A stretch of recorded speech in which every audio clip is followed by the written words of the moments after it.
La segunda noticia, para mí, la segunda, porque creo que lo de Lula está por encima de lo de, en conmoción, en atención pública, está por encima de lo de Siria. La primera información es el escándalo de Facebook a nivel mundial. La segunda pudiera ser la de Lula y la tercera la de Siria. Habría que ver. Pero si no es la segunda información más importante, es la tercera. El apresamiento de Lula que mantuvo el lunes a todo el país, el mundo que lo estaba siguiendo, sobre todo el mundo hispanoamericano que lo estaba siguiendo a través de Twitter, la cobertura directa de su entrega. Al final, ustedes saben que una jueza, Lucía, creo que se llama Carmen Lucía, decidió con su voto que Lula fuera a enfrentar el juicio a la prisión. A Lula no lo están condenando definitivamente porque recibió un apartamento de una empresa que se habría beneficiado de su gobierno, sino que a Lula lo están encerrando para que enfrente ese juicio desde la cárcel y no desde la libertad. Y ahí hay un sesgo jurídico porque la presunción de inocencia es un valor universal, pero 6 jueces en Brasil entendieron lo contrario. Y eso lleva a uno a pensar que el objetivo no es Lula y su derecho de libertad. No, el objetivo es que Lula no sea candidato en octubre a las elecciones, porque Lula tiene el 35% de la intención de voto y el que más cerca de él está tiene un 19%, que es el Donald Trump de Brasil, un militar retirado. Entonces, dicho esto, uno quisiera que ese tipo de distorsiones no se produzcan, pero resulta que Lula no solamente tiene esa acusación, tiene 5 más. O sea, tiene 6 acusaciones por el tema de la corrupción y ahí está el resultado de estos gobiernos populistas, efectistas, que abandonan su misión cuando llegan al poder. Los partidos políticos, el Partido de los Trabajadores, el PT de Brasil, es una continuidad histórica, porque en los años 50 y 40, cuando aquí estaba la dictadura de Trujillo, en Brasil había un caudillo que se llamaba Getúlio Vargas. Cogió el poder en Brasil de manera provisional en el 34, después de un golpe de Estado, y se suicidó creo que en el año 1955. Pero su modelo, el de Getúlio Vargas, terminó en el 64 con un golpe de Estado militar de derecha, propiciado por los norteamericanos, un año después que tumbaron a Juan Bosch aquí.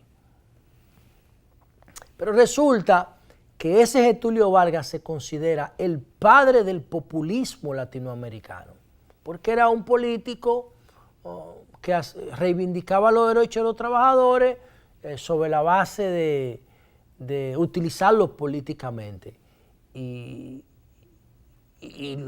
algunos sectores ricos consideraban que eso se hacía en detrimento de un buen enfoque empresarial, y los de izquierda consideraban que ese enfoque populista dañaba el discurso ideológico de la izquierda de esa época. Recuerden ustedes que había 2 polos, izquierda y derecha, en la época de la Guerra Fría. Getúlio Vargas era una especie de mezcla de los dos. Inclusive dicen que tenía ribetes fascistas, se parecía a Mussolini en alguna de sus decisiones. Pero Getúlio Vargas se suicidó en el 1955, después que lo acusaran de la muerte de un marino que murió en un atentado a un periodista. Y le hicieron acusaciones de corrupción y el tipo se dio un tiro en su casa. Ese fue el fundador del Partido de los Trabajadores, original. Lo de Lula es una continuidad. ¿Y Lula qué es Lula? Un sindicalista trabajador del sector creo que de herrería o minería, algo así. Lula se convierte en el líder de ese partido porque era un líder sindical, obrero sindical, inspirado en ese populismo de Getúlio Vargas. Y después de perder 3 elecciones, ganó la número 4. ¿Y cómo la ganó? Aliándose con los ricos de Brasil, con los empresarios que esos empresarios que se habían formado al amparo de ese golpe de Estado de 1964 que duró en Brasil hasta 1986. De ahí es que salen esos empresarios como los de Odebrecht, de ese vínculo con la derecha militar como Mauricio Macri en Argentina. Entonces Lula, después de perder 3 veces, se asocia con sus enemigos y gana las elecciones. Y cuando gana las elecciones, en vez de seguir su ruta ideológica de reivindicar a los pobres de Brasil, lo que es que se asocia con los ricos, con los empresarios de Brasil, y empiezan un proceso de corrupción institucional que genera beneficios colaterales por efecto de mano mágica. Y es verdad que sacó muchísimos millones de gente de la pobreza, pero sin compromiso, sino por el mismo efecto de crecimiento económico, aunque él había heredado el impacto de la reforma de Enrique Cardoso, que era el presidente que lo había antecedido en el poder con 2 periodos, y promovió todas las reformas que surgieron del consenso de Washington. Y Lula se combinó eso con un boom del petróleo. Brasil tiene las mayores reservas de petróleo, creo que después de Venezuela, en el mundo. Y entonces todo ese tipo de cosas se combinaron y Brasil se convirtió también en un gran exportador de materia prima hacia Chile, hacia China. Y empezó a expandir su modelo en América Latina sobre la base de la corrupción y el soborno.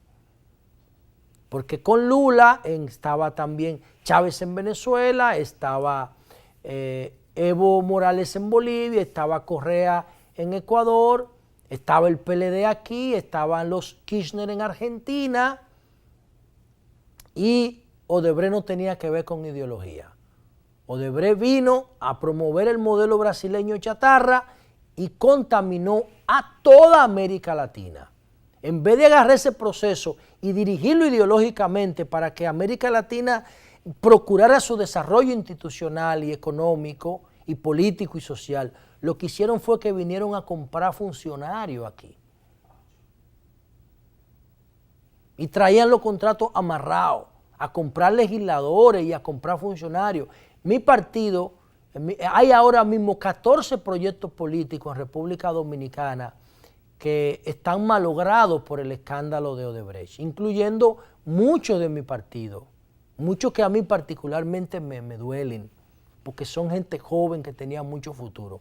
Y hay 14 proyectos políticos arruinados por Odebrecht, pero pudieran ser 40, porque hay un paquete por ahí que no está en la lista primaria, pero que ya la Marcha Verde está pidiendo que lo incluyan, porque todo el mundo sabe que esa lista está incompleta. Hay un paquete de políticos más, también de la oposición. Recuerden ustedes que el presidente del PRM, que ahora perdió, se retiró de un proceso, está encartado, está procesado. Y el presidente del PRM en el distrito, muchísimos más.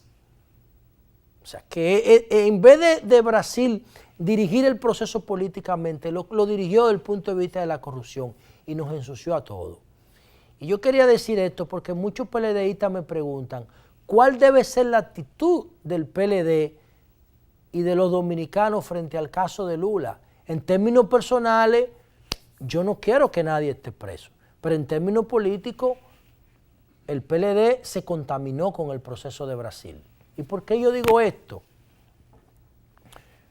Cuando Brasil empezó a corromper aquí gente, que fue en el 98, antes de Lula ganar, 5 años antes, desde el Congreso, después de la muerte de Peña Gómez, que el PRD cogió el control del Congreso, vinieron aquí, creo que se llamaba Andrade Gutiérrez, la empresa, que hizo, si no es esa, la que sea, que hizo el acueducto de la línea noroeste.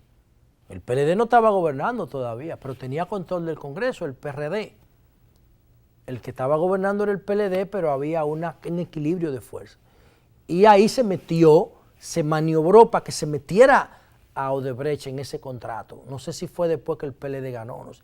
Pero después que Lula gana en el 2003, entonces la correlación de fuerza de Brasil aquí cambia, porque Lula tenía vínculos con el PLD.